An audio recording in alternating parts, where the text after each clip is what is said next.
সন্ত্রাসীদের জীবনী দেখেন তার শত্রু হলো আজকে তারই বন্ধুরা কিন্তু অনেকে প্রাড়ো মাইক্রোবাস এটা সেটা চড়ছে, সে তো চড়ে নাই। অথচ দেখেন এইটাই তার জন্য একটা বিপদের কারণ হলো। সে একটা সাধারণ রিকশায় চড়ে জুমার নামাজের পরে বের হয়েছে। সে প্রায়ই এই ধরনের কথা বলতো, হয়তো তার মনের মধ্যে এরকম একটা চিন্তা ছিল যে সে আক্রান্ত হতে পারে। সে কিন্তু বলতো যে সে মৃত্যুকে ভয় পায় না, সে শহীদের মৃত্যু চায়।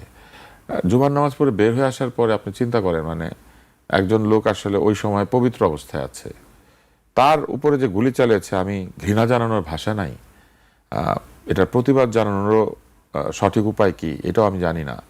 কিন্তু এত নির্মমতা, জি, আমাদের এবং এত এত নিষ্ঠুরতা, এই বাংলাদেশের পরিবর্তন কিন্তু হাদি চেয়েছিল। এবং তার লক্ষ্য কি, সে নির্বাচনে কেন দাঁড়িয়েছে? প্রবল প্রতিপক্ষতা।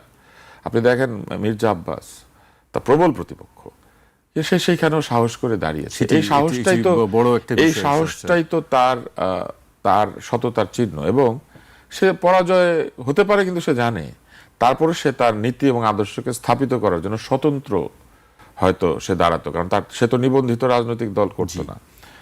তো আমি শুধু এতটুকুই বলবো যে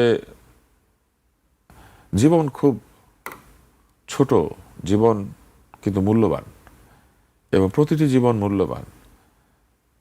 যার এত সম্ভাবনা, তাকে অঙ্কুরে বিনষ্ট করার যে প্রক্রিয়া, এই প্রক্রিয়া থেকে যদি বাংলাদেশ বের হয়ে আসতে না পারে, তাহলে আমি এই বাংলাদেশের অনেক সম্ভাবনা দেখি, কিন্তু এই বাংলাদেশে মানুষ তৈরি হওয়ার সম্ভাবনা আর দেখি না।